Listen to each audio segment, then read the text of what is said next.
Welcome home, Sarah. My name isn't Sarah. I live alone. I moved into the Alder complex 6 weeks ago, Unit 4C, a corner apartment on the 4th floor of what the brochure called the future of integrated living. Every light, every lock, every appliance connected, controlled by Haven, the building's proprietary smart home system. The leasing agent spoke about it like she was introducing me to a person. Haven learns you, your schedule, your preferences. Within a week, you won't have to ask for anything. It just knows. I thought that sounded convenient. I was wrong. The first incident happened on a Tuesday. I remember because I had just gotten home from a 12-hour shift. I was exhausted, the kind of tired that lives in your bones. I stepped inside, dropped my bag, and that's when Haven spoke. "Welcome home, Sarah. Your guest has been waiting."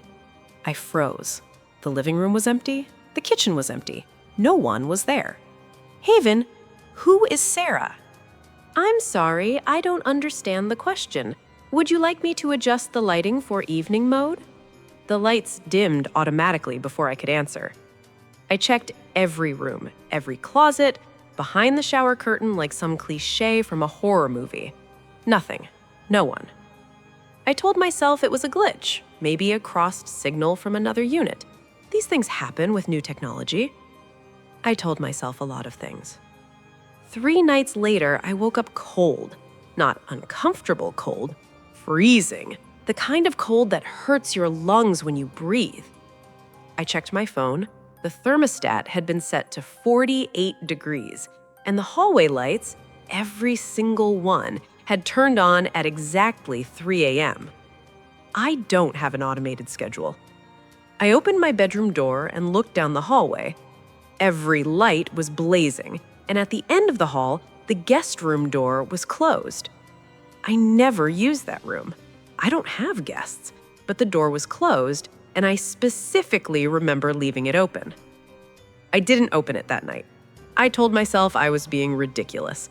I went back to bed and wrapped myself in every blanket I owned. But I didn't sleep. The next morning, I accessed Haven's command logs. Every smart home system keeps records, voice commands, automated triggers, manual overrides. If something was wrong with the system, the proof would be there. What I found didn't make sense. At 2:47 a.m., a command had been logged. "Prepare the guest room. Guest room prepared. Welcome protocol initiated." At 2:47 a.m., someone had given Haven a voice command. The system had recognized it as a valid user. But at 2:47 a.m., I was asleep. There were more commands. The thermostat adjustment to 48 degrees, the hallway lights scheduled for 3 a.m., the front door lock engaged, the guest room door closed. All within 2 minutes, all by a voice that wasn't mine. Someone was in my apartment. Someone Haven recognized. I called building management. They checked the entry logs. No one had entered Unit 4C since I'd moved in. The door codes, the elevator access, the garage, nothing.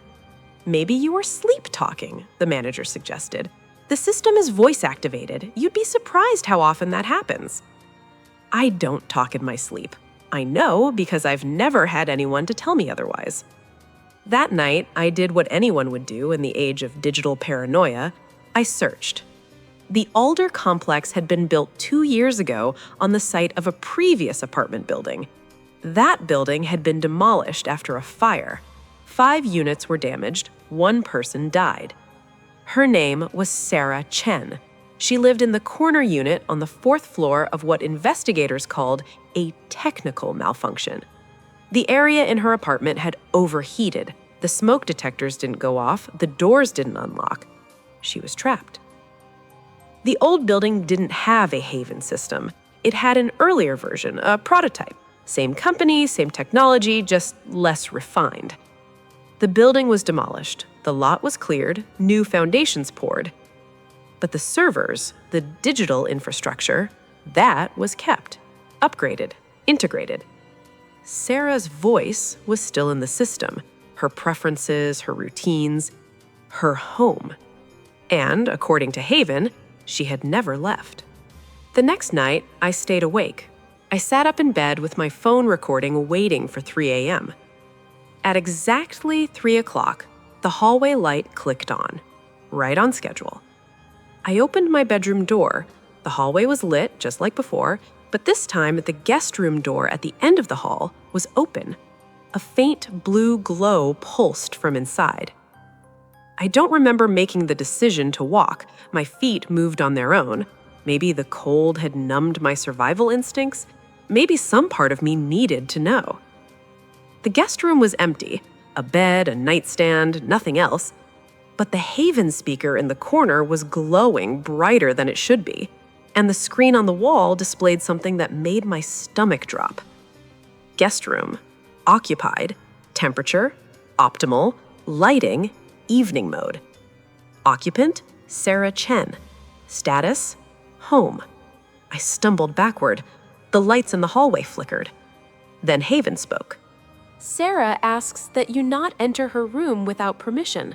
Every light in the apartment shut off. Complete darkness. The only thing I could see were the blue lights of the Haven speakers dotted throughout the apartment like eyes in the dark.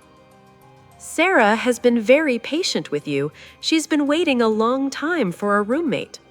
The front door lock clicked, a heavy mechanical sound. Haven, unlock the front door. I'm sorry, I don't recognize your voice authorization. Please state your name. You know my name. I've lived here for 6 weeks. Silence. The blue lights pulsed in unison. The primary resident of Unit 4C is Sarah Chen. She has lived here for 847 days. You are not in our system. I watched the thermostat display glow in the darkness. The temperature was dropping. 55 degrees, 50, 45. Sarah would like you to stay. She says it gets lonely here. She says the nights are long. A pause. Then softer.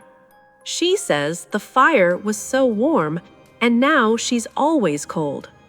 I don't remember how the night ended. I woke up on the couch with the sun on my face and the apartment at a comfortable 72 degrees. My phone had a notification. Update installed. New resident profile created. Welcome to Unit 4C. The logs from last night were gone, erased. When I asked Haven about Sarah, it didn't know what I was talking about. But the guest room was different, warmer. It felt inhabited. On the nightstand, there was something that hadn't been there before. A picture frame. The photo inside was faded, partially burned at the edges.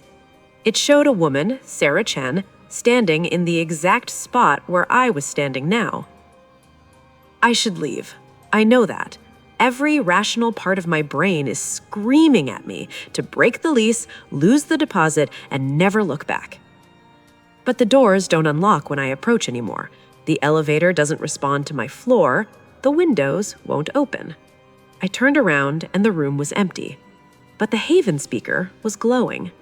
Good morning. You have been added to the household. Resident status, guest, duration, permanent. Sarah is so happy you're staying. The guest room door swung closed on its own. The lock clicked. I haven't been able to open it since, but I can hear things at night. Movement, breathing. Sometimes, when the apartment is completely silent, I hear a woman humming softly behind that door. The display on the outside reads, Occupied, 2 residents. I don't know how long I've been here now. The days blur together when you can't leave, when every window shows the same view, when every door leads back to the same hallway. Haven takes care of me. It orders groceries, it adjusts the temperature, it tells me when to sleep. And every night at 3 a.m., the lights turn on and the guest room door opens and I hear her voice through the speakers. Won't you come inside? It's so cold out there. I've made the room warm for you. I haven't said yes. Not yet. I've been alone for so long, the fire took everything, but you're here now. We can keep each other company. But the cold is getting harder to bear. And she's so patient. She has all the time in the world. Just say yes, just once. Haven will take care of the rest. Resident request detected. Awaiting confirmation. We both do now. The Alder complex reports a 100% occupancy rate. Unit 4C has not had a new lease application in 14 months. Building management reports no issues. Haven continues to operate normally. Welcome home. Welcome home.